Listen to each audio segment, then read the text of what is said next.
Loh, Oke, Assalamualaikum warahmatullahi wabarakatuh. Perkenalkan, saya Givandi Meka Kusi dengan NIM akhir 505. saya Farel Baputra Irawan dengan NIM akhir 496. Di sini kami akan mempresentasikan dua materi, yaitu yang pertama teori gunung es, lalu yang kedua nanti itu ada perbandingan dari teori gunung es dan juga teori domino efek. Nah, untuk yang materi pertama akan saya jelaskan dari materi tentang teori gunung es. Nah, jadi dari materi teori gunung es ini kami menggunakan jurnal dari Quality and Quantity dengan judul artikel Quantifying the Cost of Quality in Construction Project and Insight into the Base of the Iceberg. Lanjut, Mas. Nah, jadi untuk pengertian kita ke pengertian umum. Yang pertama itu ada pengertian umum dari Cost of Quality atau COQ, yaitu di mana semua biaya yang akan hilang jika tidak ada kekurangan dalam proses produksi atau konstruksi. COQ sendiri terdiri dari biaya conformance atau pencegahan dan penilaian, serta biaya kegagalan atau internal dan eksternal. Serta teori gunung es sendiri itu merupakan biaya kualitas yang tampak atau visible failure, hanya merupakan puncak gunung es saja. Untuk bagian yang jauh lebih besar atau hidden failure, itu tersembunyi di bawah permukaan dan seringkali tidak tercatat dalam sistem akuntansi. Lanjut, Mas, lanjut.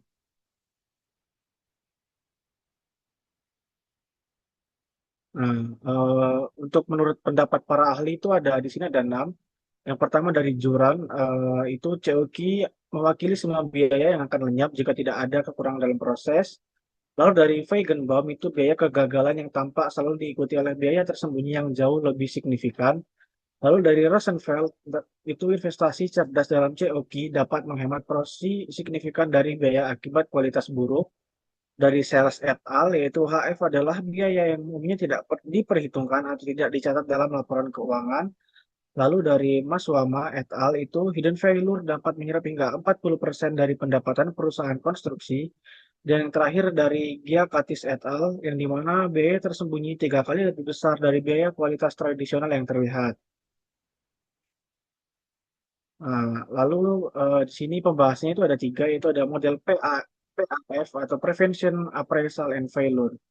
Dari yang biaya pencegahannya dulu, yaitu ada pelatihan serta pendidikan, ada akreditasi pemasok, penyusunan rencana mutu, audit mutu internal, manajer kualitas, serta review desain. Dari biaya penilaian atau appraisal itu ada inspeksi lab material, pengujian akhir konstruksi, audit mutu eksternal, inspeksi on-site, review dokumen, serta evaluasi stok.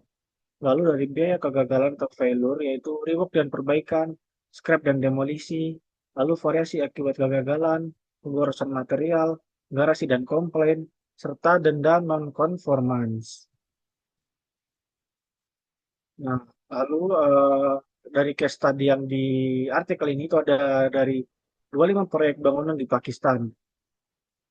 Nah, dari kita lihat di grafik ada conformance, visible failure, hidden failure. Itu bisa kita lihat bahwa hidden failure itu nilainya sangat tinggi, yaitu eh, 8,59% atau mendekati 9%. Lalu juga rata-rata visible failure itu ada 2,34%, serta rata-rata COC ada 1,83%, sehingga dari total COQ yang memiliki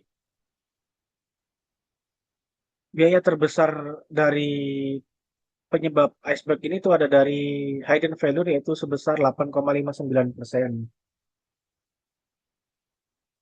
Lanjut, Mas. Nah, untuk identifikasi masalahnya sendiri dari yang artikel ini tuh, yang pertama tidak ada sistem COQ formal, yang dimana mayoritas perusahaan konstruksi tidak menghitung atau menerapkan sistem COQ secara resmi. Lalu yang kedua, itu biaya tersebut tidak terlacak, sehingga sistem akuntansi tradisional tidak dapat menangkap hidden failure. Biaya seperti keterlambatan, kehilangan produktivitas, dan kerusakan reputasi tidak tercatat. Lalu yang ketiga yaitu investasi COC terlalu rendah, yang di mana 13 dari 25 proyek hanya menginvestasikan kurang dari 1% TPC untuk conformance, yang di mana itu menunjukkan sikap pasif terhadap manajemen mutu. Dan yang terakhir yaitu ketidakseimbangan antara COC dan COPQ, yang di mana rata-rata visible failure hanya 2,34% yang lebih tinggi daripada rata-rata COC, yang artinya biaya koreksi itu lebih besar daripada biaya pencegahan, yang di mana hal ini sangat tidak menguntungkan bagi perusahaan. Nah, untuk cara penanggulangannya sendiri itu ada 5. Yang pertama, implementasi model PAV modifikasi. Yang kedua, sistem pencatatan kualitas harian. Yang keempat, value engineering. Yang ketiga, value engineering. Yang keempat, keseimbangan COC dan COPQ. Dan yang terakhir itu ada staff QA atau QC dedicated yang wajib memiliki tim QA atau QC yang terlatih serta berpengalaman. Lanjut. Nah, untuk solusi dari kami sendiri yaitu yang pertama ada dashboard COC digital, yang dimana untuk membangun platform digital terintegrasi untuk memantau dan mencatat semua biaya kualitas secara real time. Lalu yang kedua ada audit mutu berkala, yang dimana ada jadwal audit mutu internal dan eksternal secara rutin untuk mendeteksi non-conformance lebih awal. Lalu yang kedua itu ada pelatihan wajib COQ untuk seluruh staf proyek dari site engineer hingga manajer. Dan yang terakhir itu ada integrasi VA dari perencanaan masukan value engineering sebagai tim wajib COC framework. Untuk saran penelitian lanjutan itu ada yang pertama, pencatatan data lapangan otomatis dengan mengembangkan teknologi IoT atau aplikasi mobile untuk merekam non-conformance secara otomatis. Yang kedua itu ada kuantifikasi biaya intangible untuk buat model kuantifikasi secara praktis untuk faktor intangible seperti kehilangan citra perusahaan dan kepuasan pelanggan. Yang ketiga ada evaluasi fase desain dan penawaran, yang dimana untuk memperluas penelitian COQ ke fase desain dan penawaran. Yang keempat, integrasi VE dalam kerangka COQ untuk menyertakan biaya pelaksanaan value engineering sebagai item resmi. Yang kelima, studi lintas negara dan sektor untuk replikasi penelitian pada negara berkembang dan perbandingan lintas jenis proyek. Dan yang terakhir yaitu pemanfaatan BIM atau Building Information Modeling untuk COQ sebagai alat pencatatan dan analisis biaya kualitas secara terintegrasi dalam siklus hidup proyek.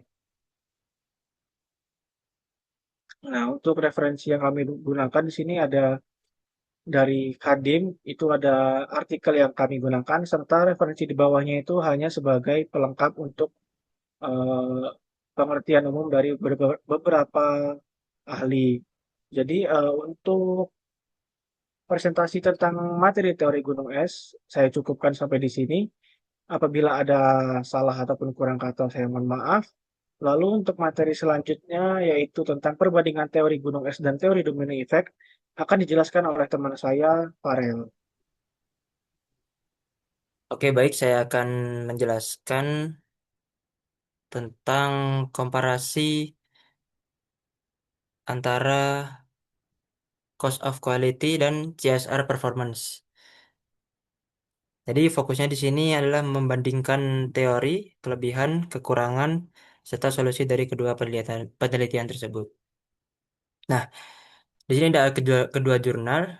Itu untuk jurnal pertama itu membahas tentang cost of quality, yang dimana proyek konstruksi di Pakistan dengan fokus pada biaya kualitas yang terlihat dan yang tersembunyi. Sedangkan jurnal yang kedua itu membahas tentang hubungan antara kinerja keuangan perusahaan dengan performa CSR pada brand mewah secara global. Nah, jadi perbedaannya jurnal pertama fokus pada proyek konstruksi, sedangkan jurnal yang kedua itu fokus pada perusahaan dan CSR. Nah, untuk perbandingan teori konsep dasarnya, itu jurnal pertama menggunakan model PAV dan dianalogikan seperti gunung es, yang dimana biaya tersebut tersembunyi jauh lebih besar dari yang terlihat. Nah, sedangkan untuk yang jurnal yang kedua itu menggunakan konsep domino effect, yang artinya kinerja keuangan bisa memicu peningkatan CSR. Jadi satu satunya fokus ke biaya kualitas, sedangkan satunya lagi untuk fokus pada kehubungan keuangan dan tanggung jawab sosial. Nah, untuk perbandingan teori di metodologi dan temuan kunci, itu di jurnal pertama, itu menggunakan data lapangan secara langsung, seperti laporan proyek, terus juga wawancara. Nah, sedangkan untuk jurnal yang kedua, itu menggunakan data sekunder untuk laporan keuangan perusahaan. Nah, untuk temuan pentingnya, itu jurnal pertama menunjukkan bahwa biaya tersembunyi itu lebih dari 2 kali biaya yang terlihat. Nah, untuk jurnal yang kedua, itu menemukan bahwa profit seperti NPM dan Tobin's Q itu berpengaruh positif terhadap CSR. Nah, kelebihan kedua jurnal itu yang pertama, jurnal pertama itu unggul karena menggunakan data langsung dari lapangan sehingga lebih realistis. Nah, selain itu juga sudah mencakup biaya yang tersembunyi yang sering diabaikan. Sedangkan jurnal yang kedua itu unggul dari sisi analisis karena menggunakan model statistik yang kuat dan data global sehingga hasilnya lebih general. Nah, untuk kekurangannya, itu jurnal yang pertama itu terbatas hanya pada konstruksi di Pakistan dan masih ada unsur subjektif dalam pengukuran biaya tersembunyi. Nah, untuk jurnal yang kedua itu kekurangannya adalah kedua jumlah datanya itu masih terbatas dan hanya fokus pada brand mewah. Jadi belum bisa generalisasi ke semua jenis bisnis. Nah, untuk solusi dari jurnal yang pertama itu bisa menerapkan sistem pencatatan biaya kualitas secara lebih lengkap dan real time. Nah, selain itu juga perlu adanya pelatihan QA dan QC dan audit kualitas secara berkala agar biaya kegagalan bisa ditekan. Nah, untuk jurnal yang kedua, itu solusi utamanya adalah memanfaatkan profit perusahaan untuk mendukung CSR secara langsung. Selain itu, perusahaan juga perlu menghubungkan efisiensi operasional dengan tanggung jawab sosial agar CSR tidak hanya formalitas. Nah, untuk solusi dari kami, itu solusi yang kami usulkan adalah menggabungkan kedua konsep tersebut. Jadi yang artinya perusahaan itu tidak hanya fokus ke efisiensi biaya, tapi juga menghubungkan dengan CSR melalui sistem digital seperti dashboard COK dan ESG. Dengan begitu, kinerja operasional dan tanggung jawab sosial bisa berjalan bersama. Nah, untuk kesimpulan dari kedua jurnal, itu sama-sama menunjukkan bahwa ada faktor tersembunyi yang sering tidak diperhatikan baik dalam biaya kualitas maupun CSR. Nah, solusi terbaik adalah mengintegrasikan keduanya sehingga perusahaan bisa lebih efisien sekaligus memiliki dampak sosial yang baik. Mungkin itu saja yang bisa saya sampaikan untuk analisis perbandingan antara kedua jurnal. Kurang lebihnya mohon maaf. Assalamualaikum warahmatullahi wabarakatuh.